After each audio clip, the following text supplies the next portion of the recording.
তারেক সরকারের নির্দেশে হবিগঞ্জে এনসিপির ওপর আকস্মিক তাণ্ডবে থমকে গেছে দেশ।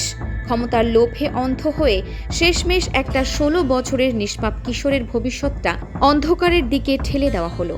বিএনপির ক্যাডারদের নৃশংস হামলায় চিরতরে চোখ হারিয়ে ফেলল আলিফ নামের এক উঠতি তরুণ। যে বয়সে হাতে বই খাতা থাকার কথা, সেই বয়সে এখন হাসপাতালে কাতরাচ্ছে সে। যে তারেক সরকারের নাম ভাঙিয়ে আজ প্রকাশ্যে চাপাতি আর রড উঁচিয়ে তাণ্ডব চালানো হচ্ছে, সেই তারেক রহমান কি পারবে আলিফকে তার হারিয়ে যাওয়া চোখটা ফিরিয়ে দিতে? পারবে কি এই পরিবারটার অন্ধকার ভবিষ্যৎ দূর করতে? আপনার কি মনে হয় দর্শক, রাজনীতির নামে এই রক্তচোষা খেলা আর কতদিন চলবে? আপনার মতামত কমেন্টে জানান। মাত্র ১৬ বছর বয়স, চারপাশের চোখ ধাঁধানো দুনিয়াটাকে দেখার কত শত স্বপ্ন ছিল তার চোখের কোণে। ইচ্ছে ছিল বড় হয়ে মা বাবার দুঃখ কষ্ট দূর করবে, পড়াশোনা শেষ করে নিজের পায়ে দাঁড়াবে। কিন্তু বেচারা হয়তো জানতেন না বাংলাদেশের রাজনীতি কতটা বিষাক্ত, কতটা নৃশংস হতে পারে। হবিগঞ্জের রাজপথে স্রেফ একটা রাজনৈতিক কর্মসূচিতে যোগ দেওয়াটাই কাল হয়ে দাঁড়ালো তার জন্য। রাজনীতির ময়দানে ক্ষমতা দখলের যে হিংস্র শকুনরা ঘুরে বেড়ায়, তাদের বিষাক্ত নখের এক নিমেষে নিভে গেল একটা তাজা তরুণের চোখের আলো। জাতীয় ছাত্র শক্তির নবীগঞ্জ উপজেলার এক অতি সাধারণ সংগঠক, ইন্টারমিডিয়েট দ্বিতীয় বর্ষের ছাত্র আলিফ চৌধুরী। সেদিন ঢাকার বড় বড় ডাক্তারের মুখের দিকে করুণ চোখে তাকিয়েছিলেন তার স্বজনরা, কিন্তু চিকিৎসকরা মাথা নিচু করে যা শোনালেন তা শোনার জন্য হয়তো কেউ প্রস্তুত ছিল না। বাঁ চোখের ভেতরটা এমনভাবে চুরমার হয়ে গেছে, রগগুলো ছিঁড়ে রক্তে ভেসে গেছে যে দেশের সব নামিদামি হাসপাতাল তো বটেই, আমেরিকা কিংবা লন্ডনের আধুনিকতম স্ক্যানারে ফেললেও তার কোনো দিন এই চোখে আলো ফিরবে না। অপারেশন হয়েছে ঠিকই, কিন্তু সেটা স্রেফ মুখের আকৃতিটা ধরে রাখার জন্য। আলিফের এক পাশের জগৎটা চিরকালের মতো কুচকুচে কালো অন্ধকারে ডুবে গেছে। আর এই বিভৎসতার পর থেকেই চারদিকে আগুন জ্বলছে। সোশ্যাল মিডিয়ায় ভাইরাল হওয়া ভিডিও আর রক্তাক্ত সব ছবি দেখে সারা দেশের মানুষের বুকে যেন মোচড় দিয়ে উঠেছে। প্রশ্ন উঠছে, এই কাণ্ডটা ঘটালো কে? একের পর এক তথ্য প্রমাণ এখন আঙুল তুলছে হবিগঞ্জ সদর উপজেলা ছাত্র দলের সদস্য সচিব নাজমুল হাসান অনির দিকে। যে ছেলেটা ফেসবুক প্রোফাইলে রাজকীয়ভাবে লিখে রেখেছে সে ছাত্র দলের দায়িত্বশীল নেতা, সে বৃন্দাবন সরকারি কলেজের ক্যাডার, সেই ছেলেটার নামই এখন আলিফের চোখ উপড়ে ফেলার মূল কারিগর হিসেবে ভেসে উঠছে। একজন তথাকথিত রাজনৈতিক নেতা যদি রাজপথে নেমে প্রকাশ্য দিবালোকে একটা বাচ্চার চোখ অন্ধ করে দেয়, তবে সাধারণ মানুষ রাস্তায় নামবে কোন ভরসায়? ঘটনার দিন ঠিক কী ঘটেছিল সেটা শুনলে যে কারো গায়ের পশম খাড়া হয়ে যাবে। জুলাই পদযাত্রার অংশ হিসেবে এনসিপির কেন্দ্রীয় নেতারা হবিগঞ্জ টাউন হলের সামনে অনুষ্ঠান শেষ করে যখন গাড়িতে উঠছিলেন, ঠিক তখনই একদল লোক দেশীয় অস্ত্রশস্ত্র, রড আর চাপাতি নিয়ে চারপাশ থেকে ঘিরে ধরে। কোনো কথা নেই, কোনো বার্তা নেই, সোজা আক্রমণ। হামলাকারীদের তাণ্ডবে গাড়ির গ্লাস ভেঙে চুরমার হয়ে যায়, রক্তে ভেসে যায় রাজপথ। এতে শুধু আলিফ একাই পঙ্গু হয়নি, এনসিপির উত্তরাঞ্চলের মুখ্য সমন্বয়ক সার্জিস আলম সহ ডজন খানিক তরুণ রক্তাক্ত হয়ে মাটিতে লুটিয়ে পড়ে। সবচেয়ে বড় আতঙ্কের কথা হলো, হামলা চালিয়েই তারা ক্ষান্ত হয়নি। আক্রান্ত রক্তাক্ত ছেলেগুলোকে যখন হাসপাতালে নেওয়া হচ্ছিল তখনও নাকি ভয় ভীতি দেখানো হয়েছে।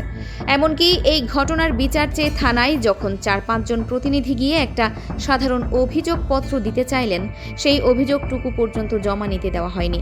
এ যেন এক মগের মুল্লুক। এলাকায় কি কোনো আইন নেই? সাধারণ মানুষের ওপর এভাবে লাঠি সোটা নিয়ে চড়াও হওয়ার লাইসেন্স এদের কে দিল? এনসিপির কেন্দ্রীয় নেতারা সোজাসুজি আঙুল তুলছেন বিএনপির দিকে। তাদের স্পষ্ট কথা, তারেক রহমানের সবুজ সংকেত না থাকলে, স্থানীয় হাই প্রোফাইল নেতাদের ছাতা মাথার ওপর না থাকলে এই যুবদল আর ছাত্র দলের ক্যাডারদের বুকের পাটা এতটা বড় হতে পারত না। এতদিন যারা নিজেদের খুব নিষ্পাপ আর অত্যাচারিত দাবি করত, তাদের ক্ষমতার লোভ এখন রাজপথে প্রকাশ্য তাণ্ডবে রূপ নিয়েছে। তবে ক্ষমতার এই লড়াইয়ে আসল লোকসানটা হলো কার? বড় বড় নেতারা তো এয়ার কন্ডিশন ঘরে বসে প্রেস রিলিজ দেবে, এয়ারপোর্টে গিয়ে বিরিয়ানি খাবে, কিংবা মিটিংয়ে গোল হয়ে বসে চা খাবে। কিন্তু যে ছেলেটার একটা চোখ চিরতরে হারিয়ে গেল, তার ক্ষতিপূরণ কে দেবে? আলিফের পরিবারের ভেতরের গল্পটা জানলে চোখের জল ধরে রাখা কঠিন। 4 ভাই বোনের মধ্যে আলিফ ছিল সবার আশা ভরসার কেন্দ্রবিন্দু। তার বাবা গুরুতর অসুস্থ, শরীরে নানা জটিল ব্যাধি নিয়ে ঘরে পড়ে থাকেন। আর মা দীর্ঘদিন ধরে মানসিক অসুস্থতায় ভুগছেন। নিজের চারপাশের দুনিয়াটাই ঠিকমতো চেনেন না। যে পরিবার প্রতিদিনের ওষুধ কেনার টাকা জোগাড় করতেই হিমশিম খেতে হয়, সেই পরিবারের বড় ছেলেটা যখন এক চোখ হারিয়ে অন্ধের মতো ঘরে ফিরে আসবে, তখন সেই মায়ের বুকের তরপানির হিসাব কে রাখবে? অসুস্থ বাবা কিভাবে এই পঙ্গু ছেলেটাকে নিয়ে বাকি জীবন পথ চলবেন? যে বয়সে একটা ছেলের হাতে থাকার কথা ছিল এইচএসসি পরীক্ষার অ্যাডমিট কার্ড, টেস্ট পেপারের পাতায় চোখ রেখে রাত জাগার কথা ছিল, যে বয়সে ঢাকা বিশ্ববিদ্যালয়ে চান্স পাওয়ার স্বপ্নে বিভোর থাকার কথা ছিল, সেই বয়সে একটা 16 বছরের ছেলেকে এখন প্রতিদিন সকালে উঠে আয়নার সামনে দাঁড়িয়ে নিজের এক চোখহীন চেহারা দেখতে হবে। সারা জীবন তাকে বহন করে বেড়াতে হবে রাজনীতির দেওয়া এই অভিশপ্ত উপহার। অথচ সবচাইতে জঘন্য বিষয় কি জানেন? কিছু মানুষ নাকি এই ঘটনাকে বাহবা দিচ্ছে। সোশ্যাল মিডিয়ায় অভিযুক্ত ওই ক্যাডারের ছবি শেয়ার করে বলা হচ্ছে, বেশ করেছে, বিরোধীদের ঠিক মতো শিক্ষা দেওয়া হয়েছে। একটা বাচ্চা ছেলের চোখ নষ্ট করে দেওয়াটাকে এখন রাজপথের বীরত্ব হিসেবে দেখানো হচ্ছে। রাজনৈতিক প্রতিদ্বন্দ্বিতা থাকবে, আদর্শের অমিল থাকবে, মিটিং মিছিল পাল্টা তর্ক হবে, এটাই তো স্বাভাবিক গণতন্ত্র। কিন্তু মতের মিল না হলেই কি রাস্তায় ফেলে রক্তচক্ষু উপড়ে ফেলতে হবে? চাপাতি আর রডের কোপে প্রতিপক্ষকে চিরতরে থামিয়ে দেওয়াটাই কি এখন রাজনৈতিক সংস্কৃতি হয়ে দাঁড়ালো? যদি প্রতিপক্ষের কথা আপনার পছন্দ না হয়, তবে যুক্তি দিয়ে তার জবাব দিন, মাঠে নামুন, সংগঠন বানান, জনগণের দরবারে গিয়ে ভোট চান। কিন্তু কোনো কিশোরের তাজা রক্ত ঝরিয়ে তার উজ্জ্বল ভবিষ্যৎ চুরমার করে দিয়ে যদি কোনো দল নিজেদের বীর মনে করে, তবে ধরে নিতে হবে সেই রাজনীতির পচন ধরে গেছে। আর যদি একজন অনির বিরুদ্ধে কঠিন আইনি ব্যবস্থা না নেওয়া হয়, যদি দলীয় পরিচয়ের পেছনে তাকে লুকিয়ে রাখা হয়, তবে কাল যে আপনার বা আপনার ঘরের ছেলেটি রাজপথে এমন হামলার শিকার হবে না, তার গ্যারান্টি কে দেবে? দেশ জুড়ে এখন সাধারণ জনগণের একটাই চাওয়া, রাজনীতির পরিচয় যাই হোক না কেন, দোষী যদি কোনো বড় নেতার চামচাও হয়, তাকে টেনে এনে আইনের মুখোমুখি করতেই হবে। তারেক রহমান কিংবা বিএনপির শীর্ষ নেতৃত্ব কি পারবেন নিজেদের এই ক্যাডারদের বিরুদ্ধে কঠোর অবস্থান নিতে?